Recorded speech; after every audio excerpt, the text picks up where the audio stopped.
Act 3.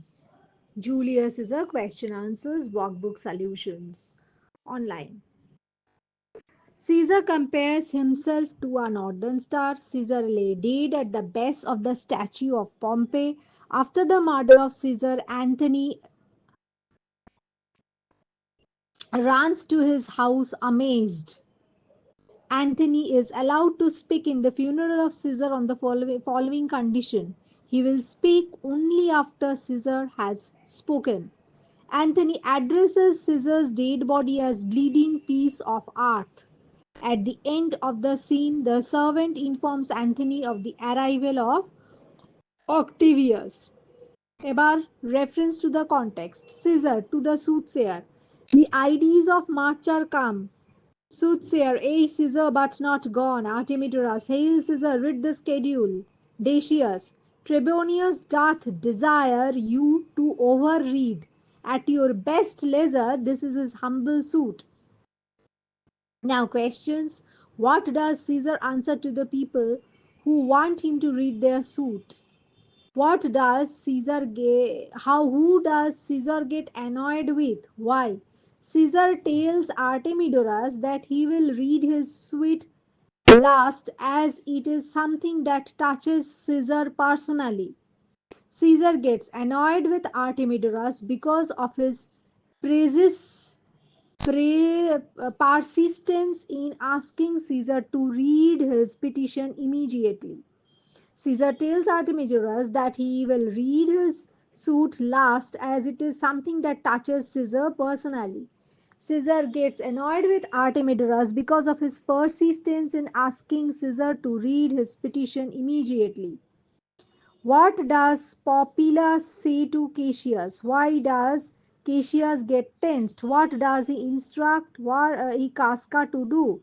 Populus wishes Cassius good luck and success in his enterprise today. Populus wishes Cassius good luck and success in his enterprise today.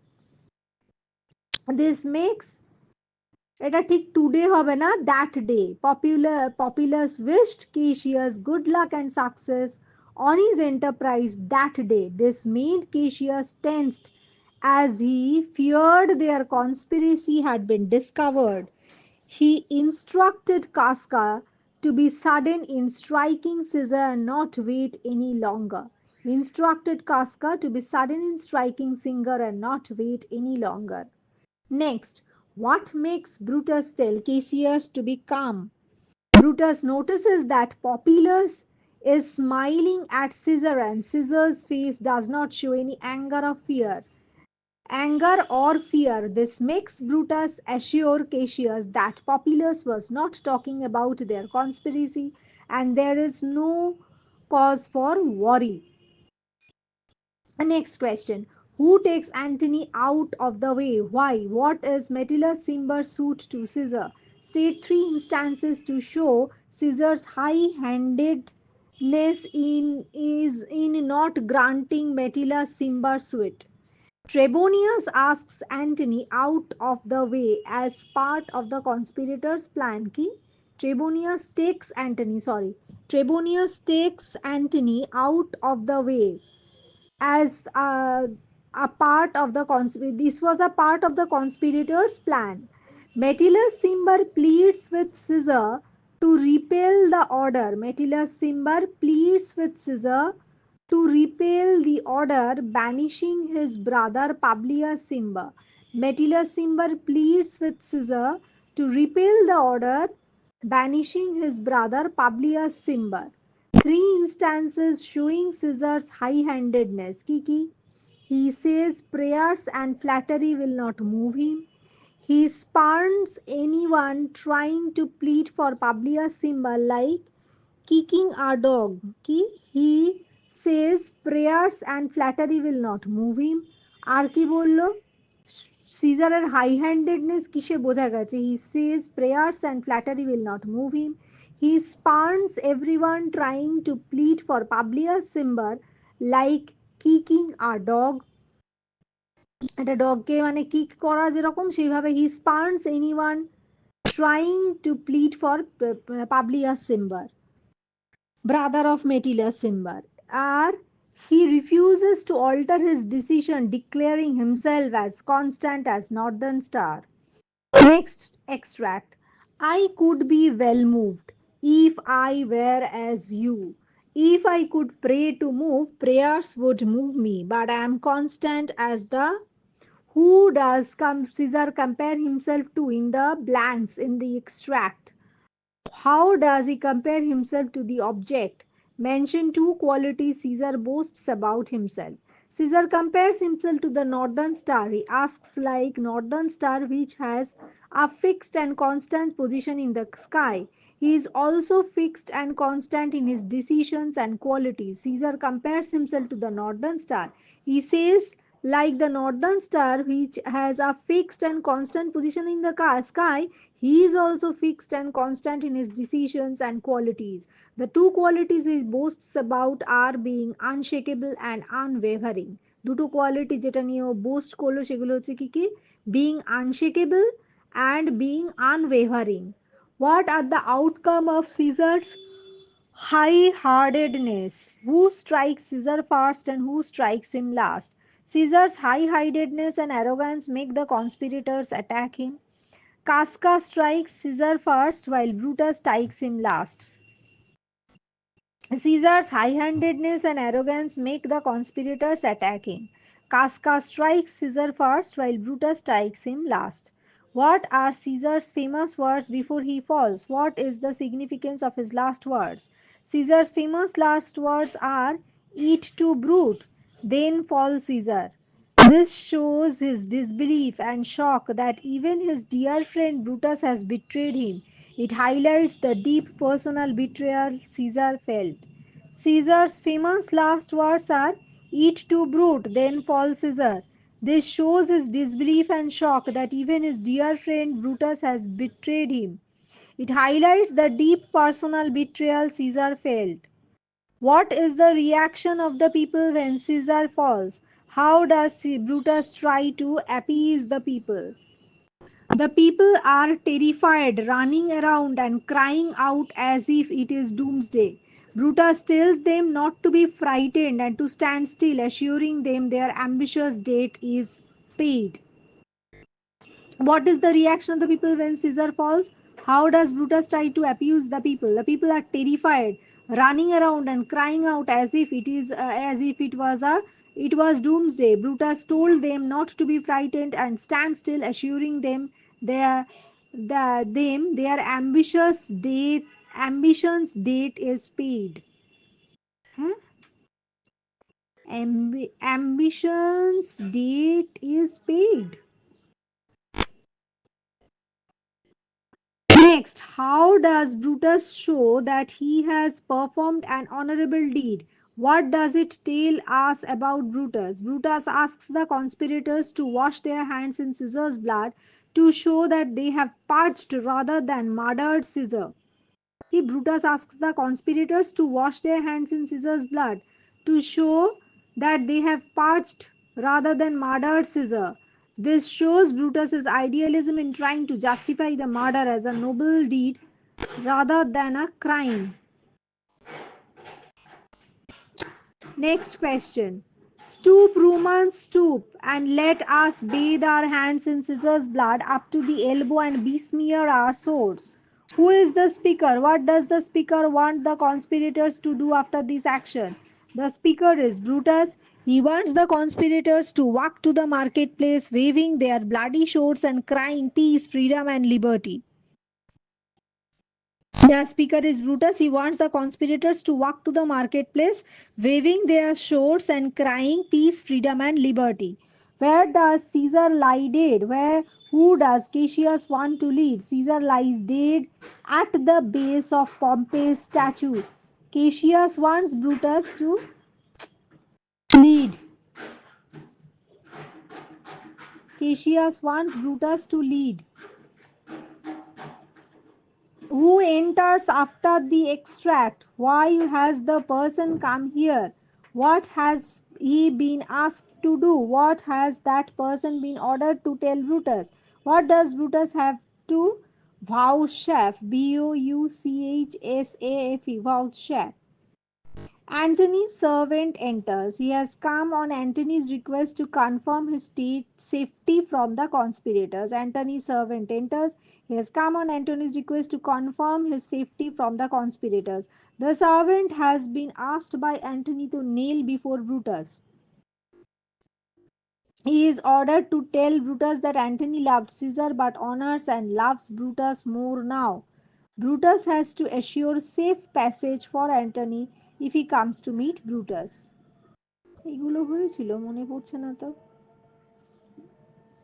What does Brutus assure the person? Brutus assures Antony's servant that Antony will be safe. Brutus assures Antony's servant that Antony will be safe and can depart untouched if he comes to meet Brutus. Brutus assures Antony's servant that Antony will be safe and can depart untouched if he comes to meet Brutus. Brutus assures Antony's servant that Antony will be safe and can depart untouched if he comes to meet Brutus. Next question. Anthony, O mighty Caesar, dost thou lie so low? Are all thy conquests, glories, triumphs, spoils shrunk to this little measure? Fare thee well. What does Antony wish for? What does he make? Why does he make such a wish? Antony wishes to be killed by the conspirators and placed next to Caesar's corpse as he wants to die nobly like Caesar rather than live without him. এটা কিন্তু check করতে হবে যে কোথায় Antony এরকম করে kneel the servant has been asked by Antony to kneel before Brutus তারপরও বললো he order to tell Brutus that Anthony love Caesar but honours and loves Brutus more now এগুলো দেখতে হবে যে আদেও কোথাও আছে যাই হোক Brutus says that they only appear bloody আচ্ছা Antony wishes to be killed by the conspirators and placed next to Caesar's corpse as he wants to die nobly like Caesar rather than live without him. Next question. What reason does Brutus give for not granting Antony's wish? How does he justify to Antony the reason for murdering Caesar? Brutus says that they only appear bloody and cruel, but their hearts are painful. He says they killed Caesar out of pity for Rome's general wrongs, to drive out Caesar's ambition, which would have harmed Rome. Brutus says that they will appear bloody and cruel, but their hearts are pitiful. Says that they killed Caesar out of pity for Rome's general's wrongs, to drive out Caesar's ambition, which would have harmed Rome. ওরা বললো যে they killed Caesar out of pity for Rome's general because he was ambitious and he wanted to drive out আবার কি get rid of this tyranny which মানে they were apprehensive that Caesar would become tyrannical and a dictator and which would harm Rome, which would become harmful for Rome. Next, how does Brutus try to convince Antony that they have no wrong will towards him? What does Antony do to extend his hand of friendship towards the conspirators? What is Antony's uh, ultimate motive in doing so? Brutus says their swords and arms have no malice towards Antony. Brutus says their swords and arms have no malice towards Antony. Antony shakes hands with the conspirators, declaring love and friendship. His ultimate motive is to avenge Caesar's death. Brutus says their swords and arms have no malice towards Antony. Antony shakes hands with the conspirators, declaring love and friendship. His ultimate motive is to avenge Caesar's death. Next question. What does Antony compare Caesar and the conspirators to? How does Antony win the confidence of the conspirators? Antony compares Caesar to a hart hunted by many princes. Heart deer hunted by princes hunted by the conspirators. He wins their confidence by flattering them and pretending to make peace and be friends with Caesar's enemies. Antony compares Caesar to a deer Hunted by the conspirators, he wins their confidence by flattering them and pretending to make peace and be friends with Caesar's enemies. What request does Antony make? Who objects to his request? Was the person who objected sound in their judgment of Antony? Antony requests to speak at Caesar's funeral. Cassius objects as he mistrusts and fears what Antony may say to instigate the masses. Yes, Cassius had sound judgment about Antony's dangerous speech making ability. Antony's request to speak at Caesar's funeral. Cassius objects as he mistrusts and fears what Antony might say to instigate the masses. And yes, Cassius had sound judging capability. He was apprehensive that Antony might give some dangerous speech. Antony was a good orator and might infuriate the plebeians of Rome, and that only happened. His apprehension proved to be true. Next question, Antony, oh, pardon me, thou bleeding piece of art, that I am meek and gentle with these butchers. Thou art the ruins of the noblest man who ever lived in tide of times. Why does Antony refer to Caesar's body, thou bleeding piece of art? Who does he call butchers? He refers so due to the multiple wounds making Caesar's body bleed profusely, resembling the earth. He calls the conspirators who killed Caesar butchers. He calls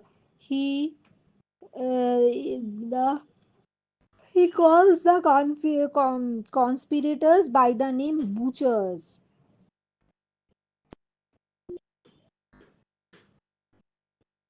Next question. When, why, and how had Antony been meek and gentle with these butchers? What trait of Antony's character do you assess by this action? Earlier, Antony had politely greeted the conspirators, praising Brutus and pretending to make peace with them, concealing his true grief and rage. This shows Antony's cunning nature. Earlier, Antony had politely greeted the conspirators, praising Brutus and pretending to make peace with them, concealing his true grief and rage. This shows Antony's cunning nature. What does Antony's prophecy on the wounds of Caesar, who will roam about to take revenge? Does Antony's prophecy come true? How? Antony prophesies that Caesar's wounds call for revenge and curse the men who killed him.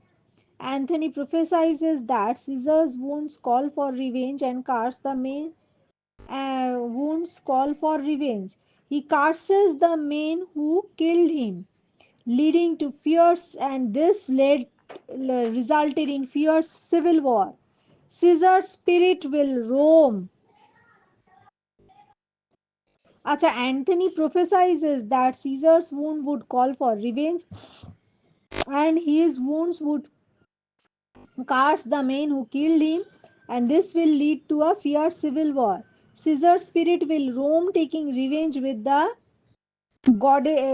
Caesar's spirit will roam with goddess aid to take revenge. For taking revenge. Yes, this prophecy of revenge and civil war comes true later in the play.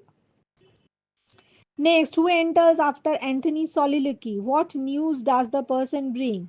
A servant of Octavius Caesar enters, informs that Octavius lies 7 leagues from Rome and is coming to Rome. Who enters after Antony's soliloquy? What news does the person bring?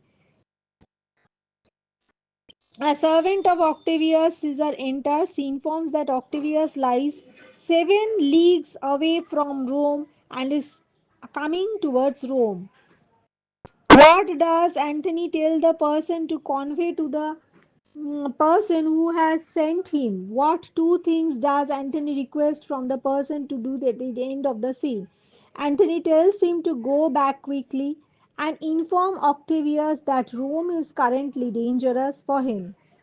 Antony requests the servant to help him carry Caesar's body to the marketplace. He also wants the servant to stay back and observe Antony's speech and its effect on the masses and report back to Octavius. Next, who among the following is not waiting on the road for Caesar to pass? Lucius. Why does Artemidorus ask Caesar to go through his letter first? It is concerned with the conspiracy against Caesar. Nah, because it concerns Caesar the most.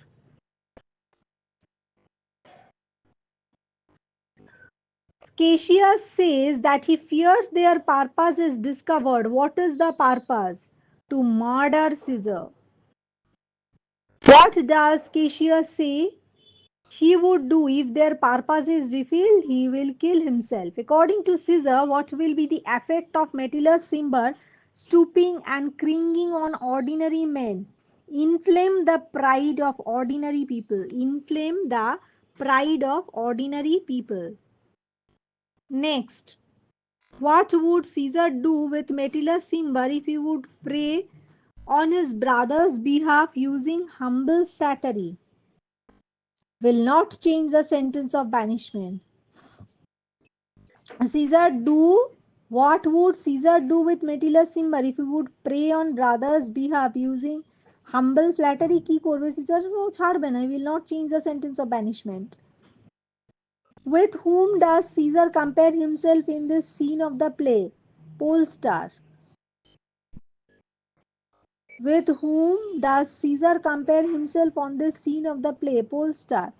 How do the conspirators make request to Caesar regarding Publius Cimber? Feigned servility. How do the conspirators make request to Caesar regarding Publius Cimber? Feigned servility. Feigned. Feigned. Servility. Feigned servility. Feigned. Feigned. Feigned servility. Servility. Which attitude of Caesar is seen in this act of denying Metellus Cimber's petition? Arrogance. Which attitude of Caesar is seen in this act of denying Metellus Cimber's petition? Arrogance. How do the people of Rome run after Caesar's murderers? As if doomsday had come. How, according to Brutus, have they helped Caesar by murdering him, by preventing him from living in fear of death? According to Cassius, how would the people describe the group of Caesar's murderers in future? Liberators of their country. How does Brutus seem to see the murder of Cassius? As a solemn act of purification of Rome. As a solemn act of purification of Rome. According to Antony, how was Caesar brought by? Like a stag by the hounds. Like a stag by the hounds. What appears as the main cause of Brutus's failure in the scene of the play? Error of judgment. Error of judgment. Next question. The IDs of March are come. A Caesar but not gone. Artemidorus. Hail Caesar. Read this schedule. Decius. Trebonius both desire you to overread at your best leisure this his humble request. Humble suite. Where does this conversation take place? Why did Caesar tell the soothsayer the IDs of Marcha come? When had he met the soothsayer before? The conversation takes place on the street as Caesar is on his way to the capital. Caesar tells the soothsayer the IDs of March are come because he calls the soothsayer's previous warning to be aware of The IDs of March, mane March 15. He met the soothsayer earlier in the play during Act 1, Scene 2, when the soothsayer first issued this warning. During Act 1, Scene 2, when the soothsayer first issued this warning. The IDs of March are the conversation takes place on the street as Caesar is on his way to the capital. Caesar tells the soothsayer the IDs of March are calm because he recalls the soothsayer's previous warning to beware of the IDs of March, March 15. He met the soothsayer earlier in the play during Act 1, Scene 2, when the soothsayer first issued this warning. Caesar's remark implies that he believes the danger has passed since the day has arrived. Next question. Who is Artemidorus? Whom does he represent in the play? What is the importance of his schedule? Artemidorus is a teacher of rhetoric in the play. In the play, Artemidorus K, a teacher of rhetoric. He represents a well-wisher of Caesar who is aware of the conspiracy against him. The schedule he carries is a letter warning Caesar of the impending assassination, listing the names of the conspirators and urging him to read it immediately. Its importance lies in its potential to save Caesar's life if he read it in time. The schedule he carries is a letter warning Caesar of the impending assassination, listing the names of the conspirators, and he urges him to read it immediately. Its importance lies in its potential to save Caesar's life if he read it in time. Next question. Why does Artemidorus request Caesar to read this schedule fast? With reference to the previous scene, show how Artemidorus' fears are justified. Artemidorus requests Caesar to read this schedule first because it contains vital information that could prevent his assassination. His fears are justified by the previous scenes where the conspirators, led by Cassius and Brutus, have plotted to kill Caesar. Artemidorus requests Caesar to read his schedule fast because it contain vital information that could prevent his assassination. His fears are justified by the previous scenes when the conspirators, led by Cassius and Brutus, had plotted to kill Caesar. Artemidorus knew the urgency of the situation, and understood that any detail in delivering his warning could result any delay in delivering his warnings could result in Caesar's assassination. Next question. Mention the two reasons given by Caesar for not reading the schedule handed over by Artemidorus. Which trait of his personality is revealed by his act? Caesar gives two reasons for not reading Artemidorus' schedule. He states that what touches us ourselves shall be last served, indicating that he prioritizes the need of others over his own. Secondly, he dismisses Artemidorus by asking, "What is the fellow mad?" which suggests that he does not take the warning seriously. This act reveals Caesar's arrogance and his sense of invulnerability, a tragic flaw that leads, or a hamartia that leads to his downfall. Name two people in the scene who are trying to warn Caesar. Name two other people who defeat their efforts to do so. Which theme of the play is highlighted here? Explain it briefly. Two people trying to warn Caesar are the soothsayer and Artemidorus. The efforts to warn Caesar are defeated by Decius, who distracts Caesar with a request from Trebonius, and by Caesar himself, who dismisses Artemidorus' warnings. The theme highlighted here is fate versus free will. Despite multiple warnings, Caesar's refusal to heed them demonstrates the tension between destiny and human action, suggesting that his fate was sealed by his own choices and arrogance. The two people trying to warn Caesar are Soothsayer and Artemidorus. The efforts to warn Caesar are defeated by Decius, who distracts Caesar with a request from Trebonius, and by Caesar himself, who dismisses Artemidorus's warnings. The theme highlighted here is fate versus free will. Despite multiple warnings, Caesar's refusal to heed them demonstrates the tension between destiny and human action, suggesting that his fate was sealed by his own choices and arrogance. Cassius. Casca be next extract. Casca be sudden, for we fear prevention. Brutus, what shall be done? If this be known, Cassius or Caesar never shall turn back, for I'll slay myself. Brutus, Cassius, be constant. Popilius Lena speaks not of our purpose, for look, he smiles and Caesar doth not change. If this be known, what does this refer to? If it would be known, what could happen? This refers to the conspiracy to assassinate Julius Caesar. Cassius fears that if their plan is discovered before they act, they would fail, and the conspirators might be apprehended or killed. He then states that if their plot is revealed, he will kill himself.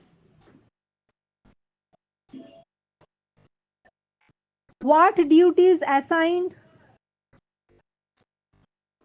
What duties assigned to Casca? Why should he be sudden? Casca is assigned the task of striking the first blow in Caesar's assassination. Casca is assigned the task of striking the first blow in Caesar's assassination. He must be sudden to ensure that the attack is swift and unexpected, preventing any chance of intervention that could spoil their plan.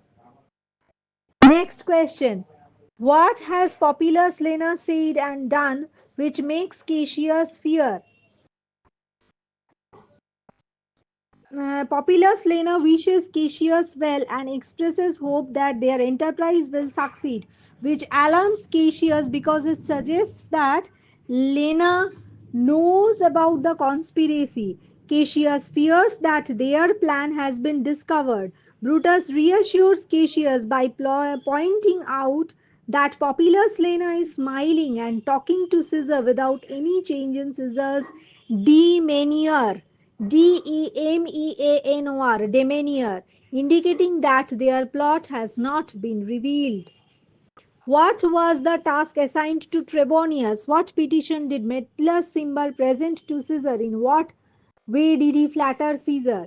Trebonius's task was to keep Mark Antony away from the Senate house, ensuring that Mark Antony could not intervene in the assassination, intervene in the assassination.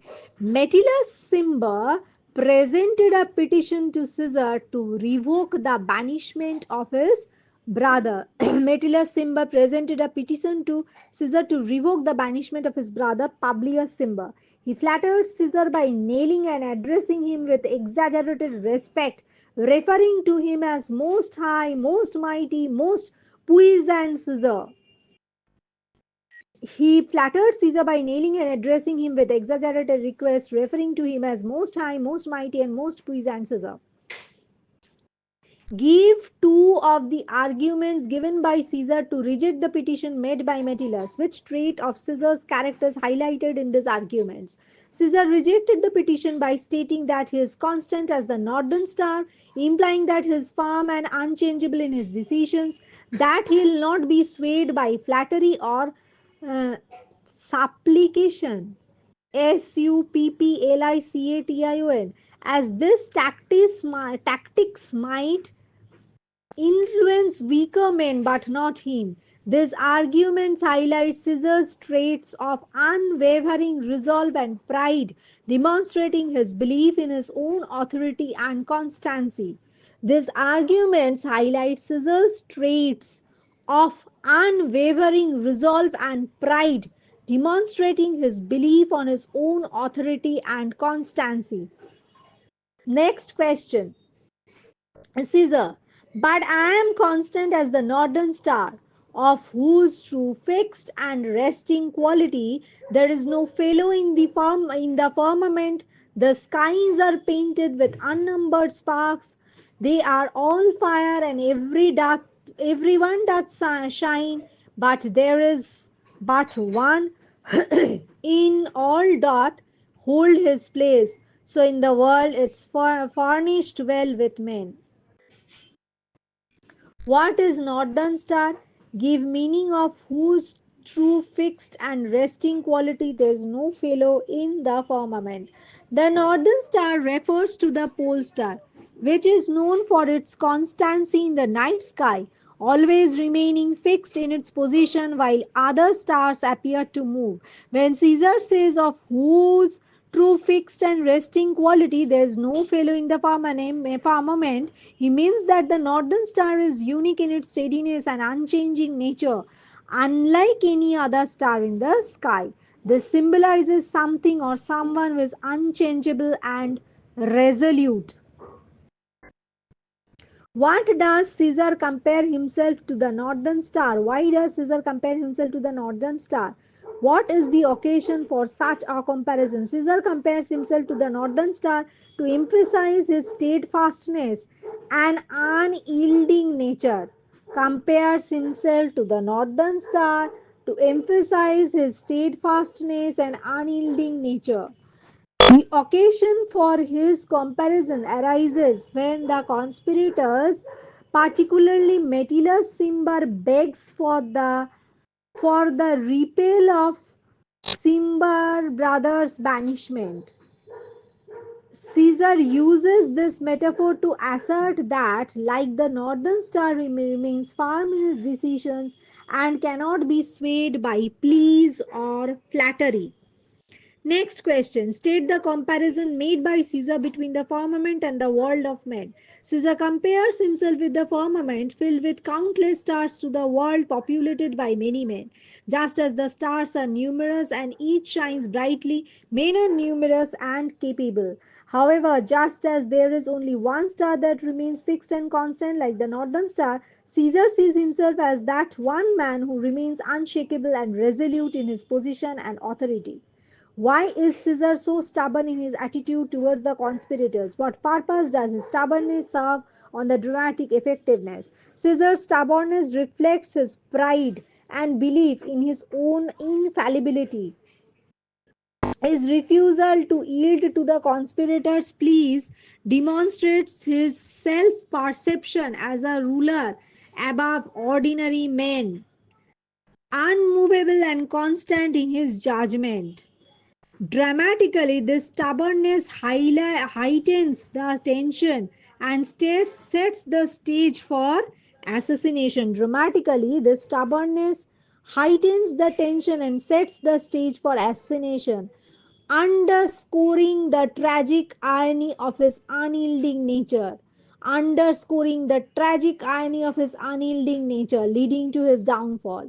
It also serves to justify the conspirators' action in their eyes, as they see him as a tyrant who cannot be reasoned with.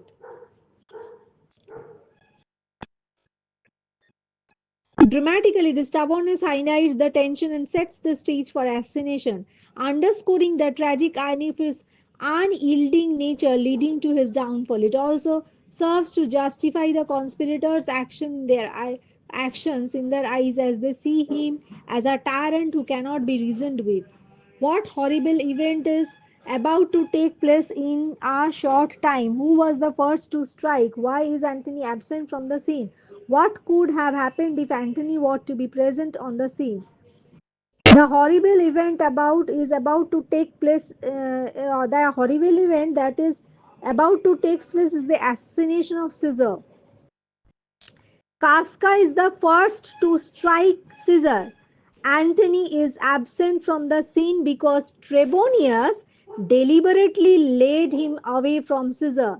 It was a part of the conspirators' plan to ensure that the loyal Mark Antony, friend of Caesar, did not interfere with their plot. If Antony had been present, he might have attempted to defend Caesar or rally others to protect him. He might have attempted to defend Caesar or rally others to protect him, potentially preventing the assassination or altering its course. Either he would try to prevent the assassination or at least alter its course. Next, Brutus, fates we will know your pleasures, that we shall die we know, yes, but the time and drawing days out that men stand upon. Cassius, why? He that cuts off 20 years of life cuts off so many years of fearing death. When does this conversation take place? In what state of mind are Brutus and Cassius? This conversation takes place immediately after the assassination of Julius Caesar in Act 3, Scene 1. Brutus and Cassius are in a state of conflicted resolve.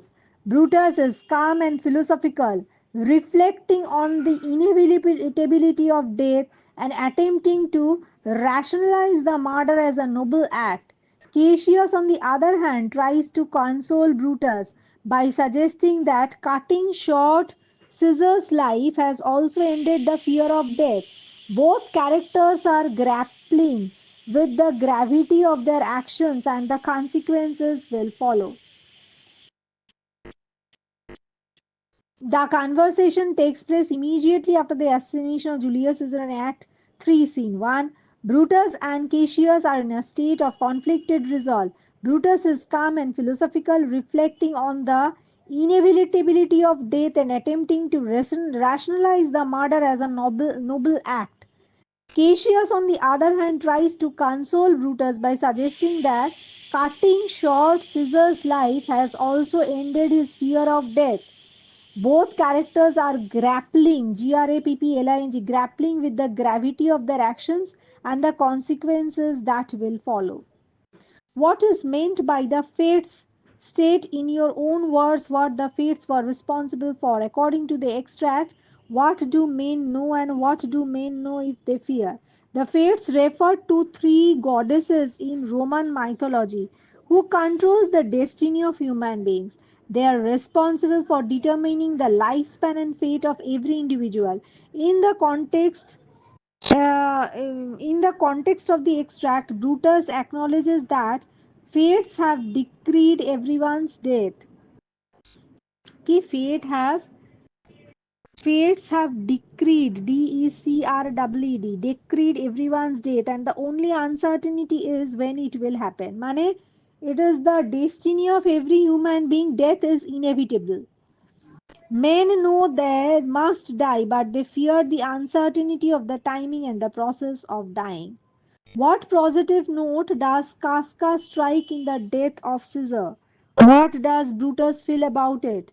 Casca strikes a positive note by suggesting that by cutting off 20 years of Caesar's life, they have also cut off 20 years of fearing death.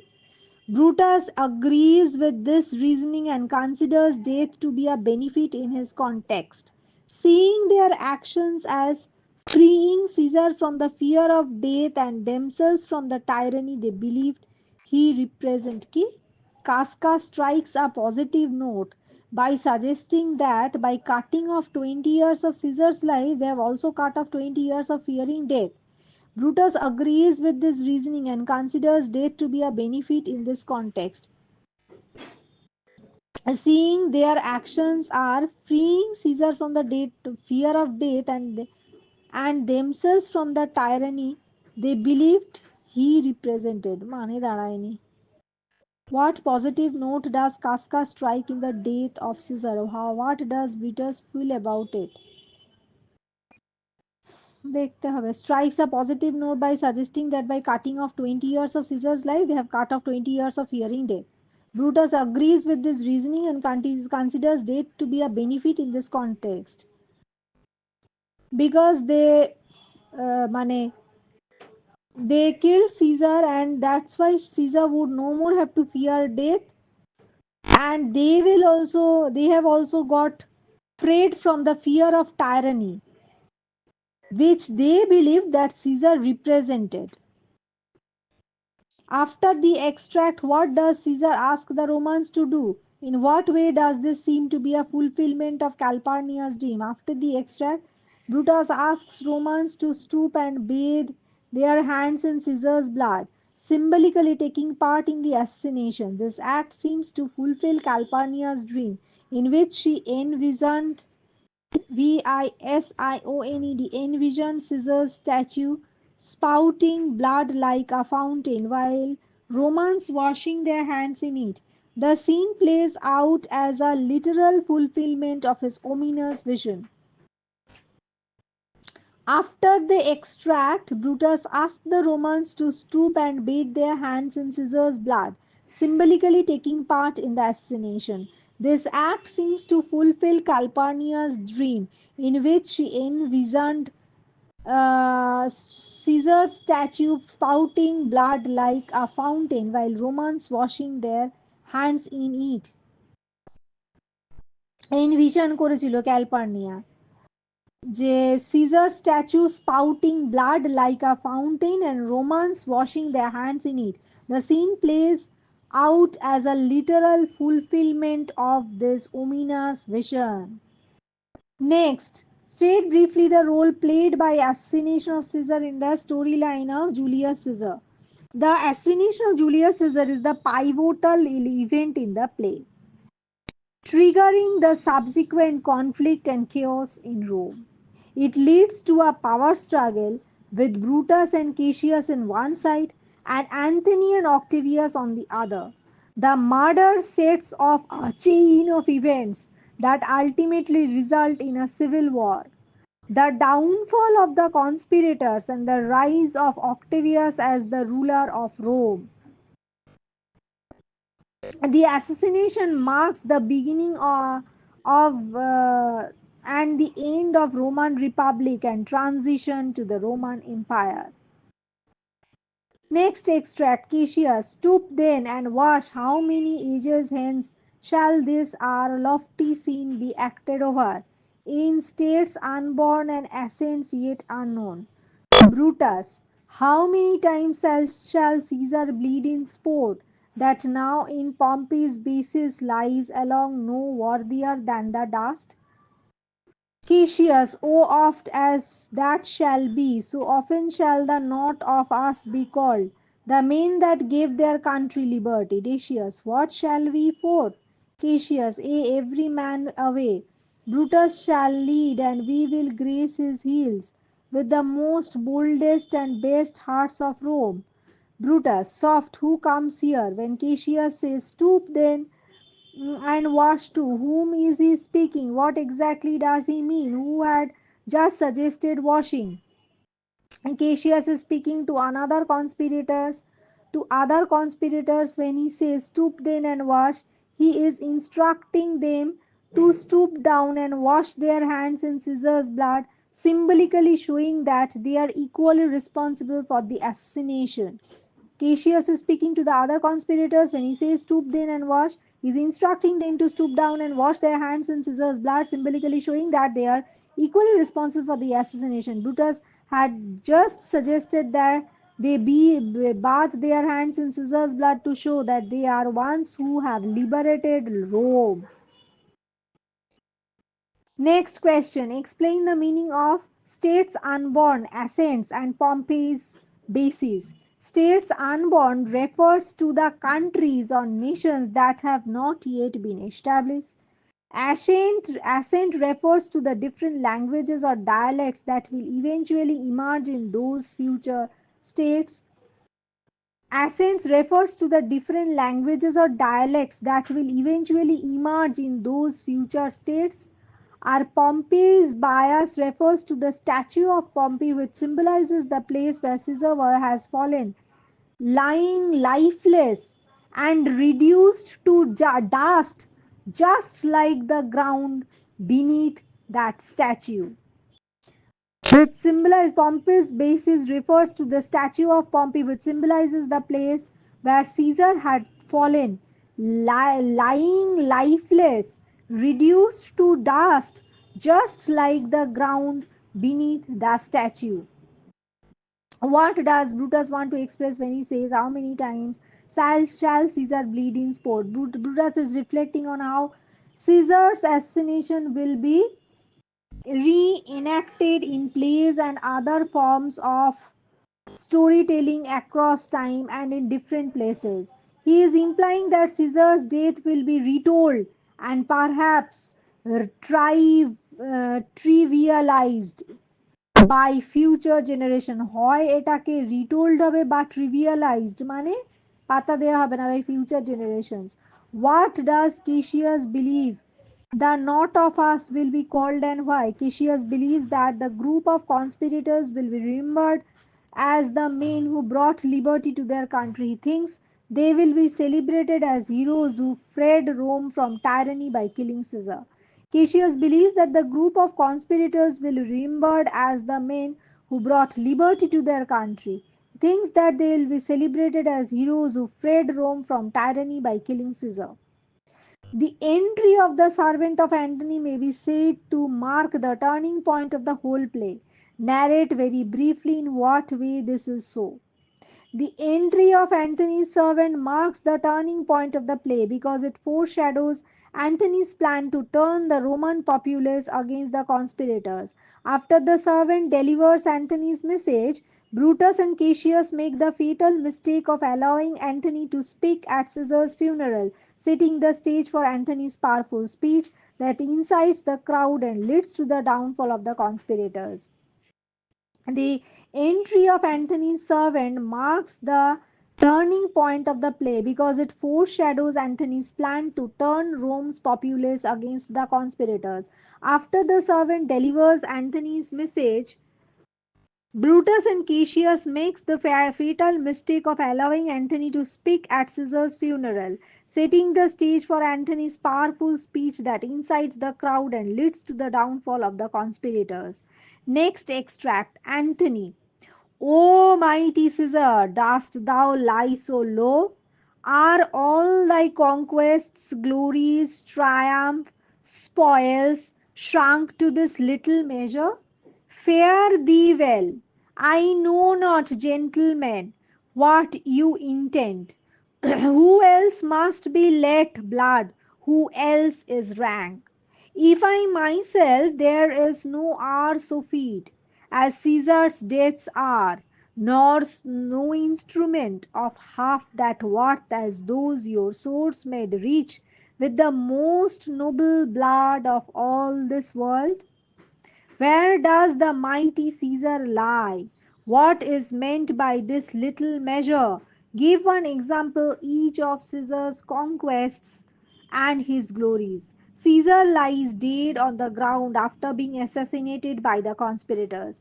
This little measure refers to Caesar's body, now reduced to small, lifeless form, despite the vastness of these accomplishments in life. Now reduced to a small lifeless form despite the vastness of his accomplishments in his life. One example of Caesar's conquests is his victory in Gaul. Gaul, an example of his glories in his triumph as a military leader celebrated in Rome. One example of Caesar's conquests is his victory in Gaul, Gaul. কখনো শুনিনি তো an example of his glories. It is an example of his glories and triumph as a military leader celebrated in Rome. Who are the gentlemen he addresses? What does he implore them to do? What does his request tell us about his character? The gentlemen Antony addresses are the conspirators who have just killed Caesar. He implores them to kill him as well, if they intend to do so at the same moment and with the same weapons used on Caesar. This request reveals Antony's loyalty and deep respect for Caesar, showing that he would rather die alongside with him than live without him. Next question. Give the meaning of who else must be let blood or who else is ran. What is his opinion? Is Antony's reason for saying so? The phrase means who else must be killed, who else is considered a threat. Anthony is questioning the conspirators about whether they intend to kill anyone else they consider dangerous, possibly including himself. He says this to gauge their intention and to express a sense of resignation or challenge, showing his readiness to face the same fate as Caesar if necessary. The phrase means who must be killed, who else is considered a threat. Mane, Antony is questioning the conspirators about whether they intend to kill anyone else they consider dangerous, possibly including himself. He says this to gauge their intention and express a sense of resignation or challenge, showing this readiness to face, and he shows his readiness to face the same fate as Caesar if necessary. What does Antony's expression, the most noble blood of this world, indicate about Antony's feelings for Caesar? Antony's expression indicates his profound admiration and reverence for Caesar. He views Caesar as the most noble and honorable person in the world, and the shedding of his blood as a tragic and momentous event. This highlights Antony's deep loyalty and affection for Caesar. What did Brutus tell Antony about the conspirators' feeling of Caesar? Was Brutus honest? Why? Brutus told Antony that the conspirators acted out of a sense of duty to Rome, not out of hatred for Caesar.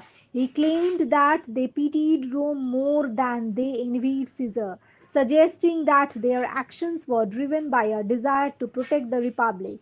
Brutus was honest in expressing his belief that their actions were justified, though he may have been naive in underestimating the emotional and political consequences of their deed. Brutus told Antony that the conspirators acted out of sense of duty to Rome, not out of hatred for Caesar. He claimed that they pitied Rome more than they envied Caesar, suggesting that their actions were driven by a desire to protect the republic. Brutus was honest in expressing his belief that their actions were justified, though he may have been naive in underestimating the emotional and political consequences of their deed. Anthony.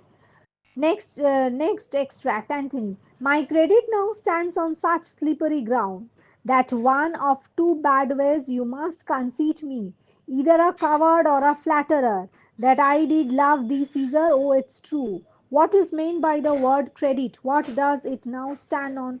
Why does it stand on such a slippery ground? On this context, the word credit refers to Antony's reputation or trustworthiness. It stands on such slippery ground because Antony is in a precarious position. He must balance between appearing loyal to Caesar and not provoking the conspirators who have just murdered Caesar. His reputation could easily be damaged if he is perceived as either too cowardly or for not avenging Caesar, as a flatterer for siding with the conspirators. Next question. What does Antony mean to say by the following words? Antony is expressing his internal conflict about his action. He acknowledges his love for Caesar and the guilt he feels for seemingly aligning himself with Caesar's murderers. Anthony is expressing his internal conflict about his actions. He acknowledges his love for Caesar and the guilt he feels because he was allying aligning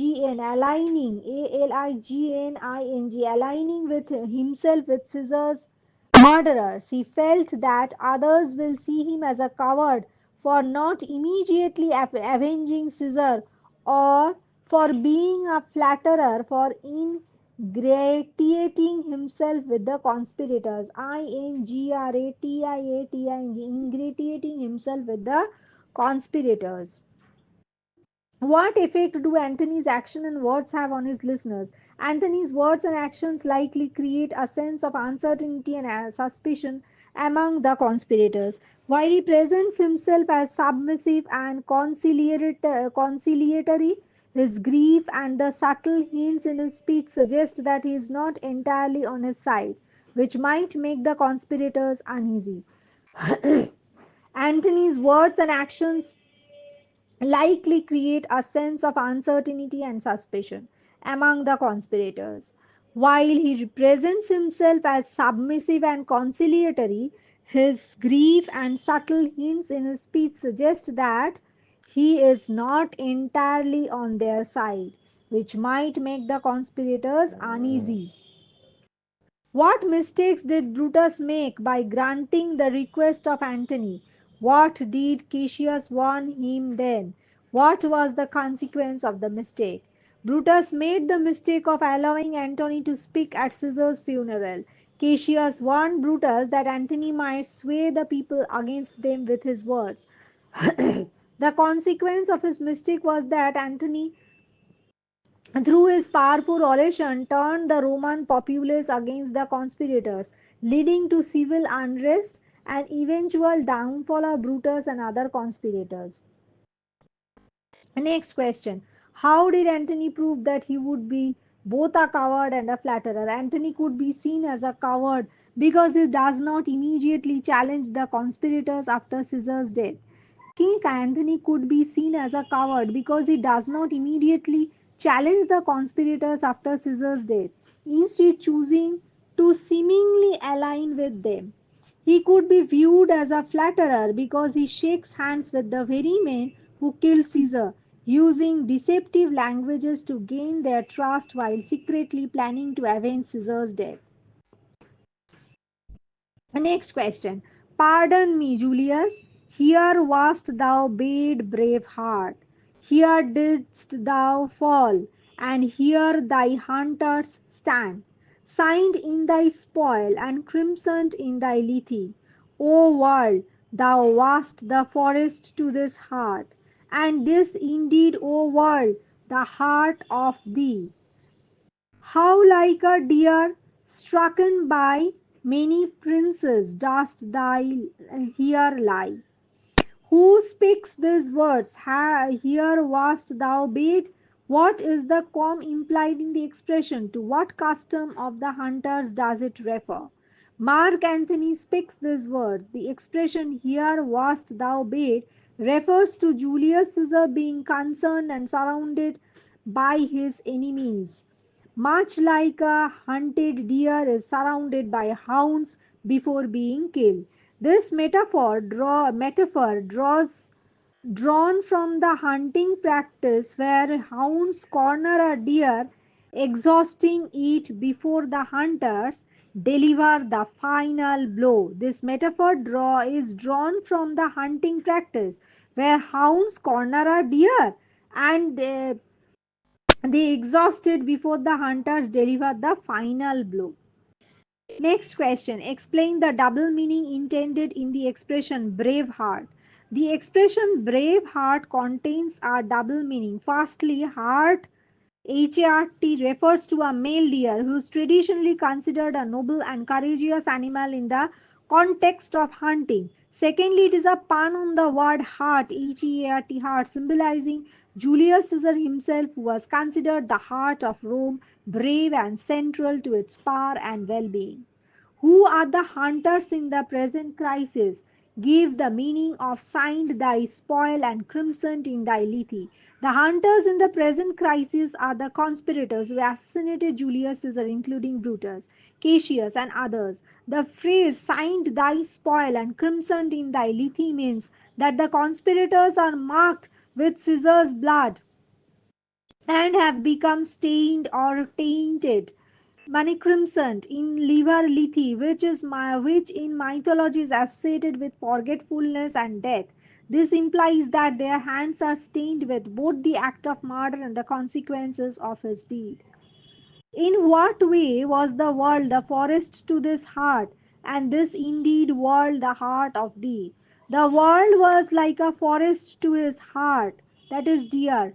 In that Caesar like a deer roamed and dominated the world. The phrase "this indeed world of the heart of thee" suggests that Caesar was very a heart of the world, central to its function and existence. Thus, the world was both the environment in which Caesar lived and thrived and metaphorically, Caesar was the core that held the world together. Next question. What does the speaker arouse Cassius's suspicion?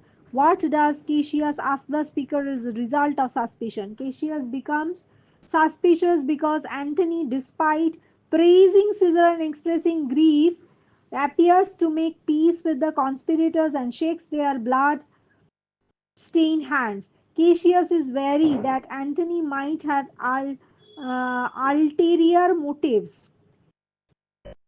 As a result, ulterior motives কথাটার মানে দেখতে হবে. As a result of this suspicion, Cassius asks ulterior, ULTERIOR, ulterior motives.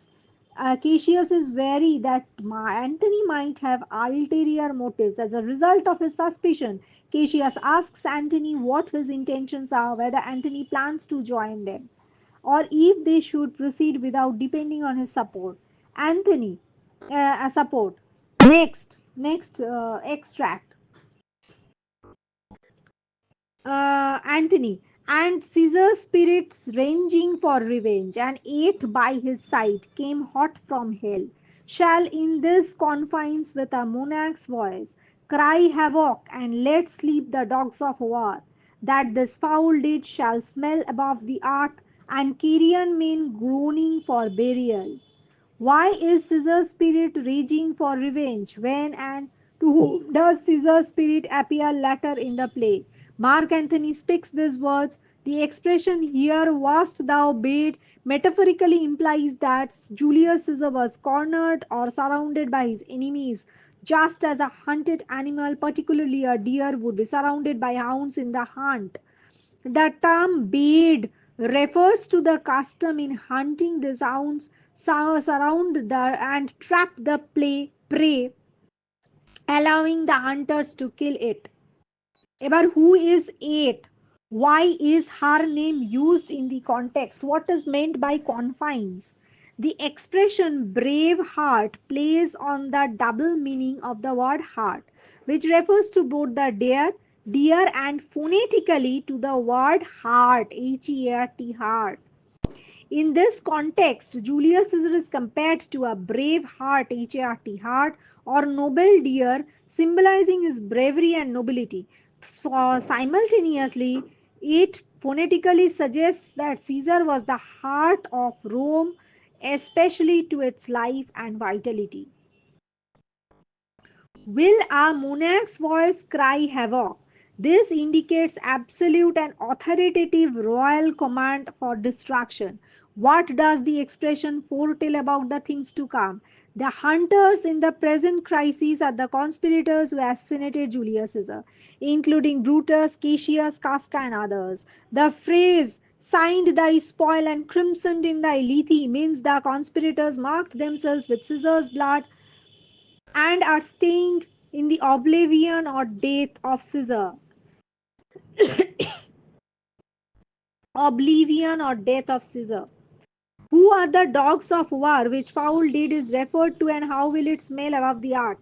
The world was a forest to this heart, মানে dear. Julius Caesar implying the world was কি? Heart Julius Caesar, implying that the world was sitting where the world was sitting. Oof. The phrase "this indeed, O world, the heart of thee" suggests that Caesar was the very heart of the world, vital to its existence, and with his death, the world itself is deeply wounded or diminished. Next, what would the consequence of these happenings be for the conspirators as well as for Antony? Cassius becomes suspicious when Antony begins to speak highly of Caesar after his death. He worries that Antony might be plotting something against the conspirators. As a result of his suspicion, Cassius asks Antony what his intentions are and whether he'll be counted among their friends or whether they should proceed without depending on him. মানে whether should he be counted among as their friend, or they should proceed without depending on him. Next extract. Antony, yet stay a while. Thou shalt not back. Thou shalt not back till I have borne the corpse into the marketplace. There shall I try. In my oration, how the people take the cruel issue of this bloody man. To whom is Antony speaking? What is this person here? Why is this person here? Where are they? Antony is speaking to the servant of Octavius Caesar. This servant is here to inform Antony that Octavius is on his way to Rome. They are at the Capitol where Julius Caesar has been assassinated by Brutus and other conspirators. Next question. What had Antony just said to this person before telling him to stay a while? How did this person help Antony? Before telling the servant to stay a while, Antony expressed his grief over Caesar's death and the chaos that had ensued. Before telling the servant to stay a while, Antony had expressed his grief over Caesar's death and the chaos that had ensued. The servant had helped Antony by conveying Octavius's message and by being ready to return with the news about the current situation. Antony intends to carry Caesar's body to the marketplace and see how the people react to the murder. Explain the meaning oration. What does this passage reveal to us about Antony proposed to do? In oration is a formal speech, and oration is a formal speech, particularly when one gives on a ceremonial occasion. In this passage, it reveals that Antony intends to give a speech at Caesar's funeral in the marketplace to sway public's opinion against the conspirators who killed Caesar. Antony plans to this oration to gauge and possibly influence the people's reaction to the assassination. Next, earlier Antony said, "Over thy wounds now I do prophecy." Mention 3 points of the prophecy. Antony prophesies over Caesar's wounds include: a curse will fall upon men who assassinated Caesar, domestic strife and civil war will engulf Italy, leading to widespread destruction. Caesar's spirit will seek revenge, and the act of his murder will lead to chaos and bloodshed, with mothers even smiling as they witness the horrors of the war. Even mothers will be smiling when their babies would be slaughtered in front of their eyes. Which trait of Antony's nature is shown in this passage? Give examples of two other occasions in the play where a different aspect of his character is shown, distinct from the one shown in the extract. In the passage, Antony's trait of cunning and strategic thinking is highlighted. He carefully plans to use his oration to turn the people against the conspirators. The two occasions showing different aspects of his character are loyalty, manipulative skill. Loyalty giveaway. Anthony's loyalty is evident when he grieves deeply over Caesar's death and swears vengeance against the conspirators. Manipulative skill giveaway. In the aftermath of Caesar's assassination, Anthony manipulates the crowd during his funeral speech by initially appearing to side with the conspirators only to gradually incite the mob against them. MCQs. What does Populus Lena wish for Cassius? A success in his enterprise. What does Brutus believe will happen as a result of Caesar's assassination? Rome will be free from tyranny. Next question. Metellus, most high, most mighty, most puissant Caesar. Metellus बोलते most high, most mighty, most puissant Caesar. Metellus Simba throws before thy seat and humble heart.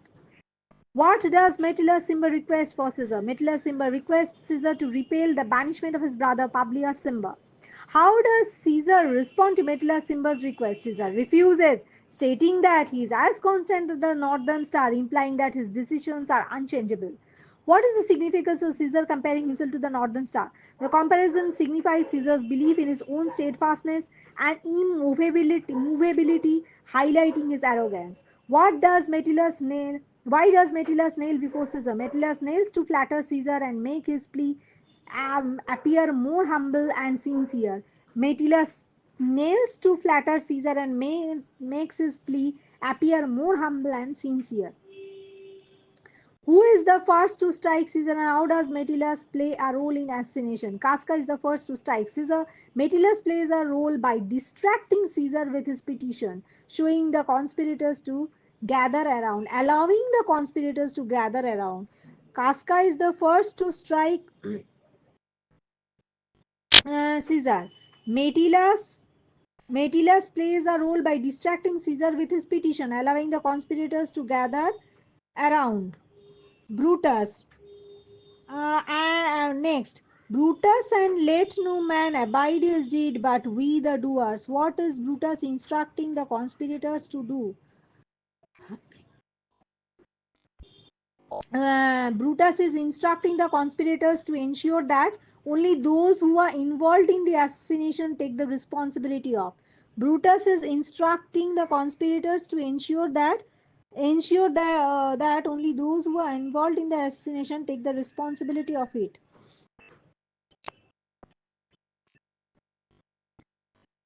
How does Brutus's instruction reflect his sense of honor? Brutus's instruction reflects his belief in taking full responsibility of their actions, demonstrating his sense of honor and integrity.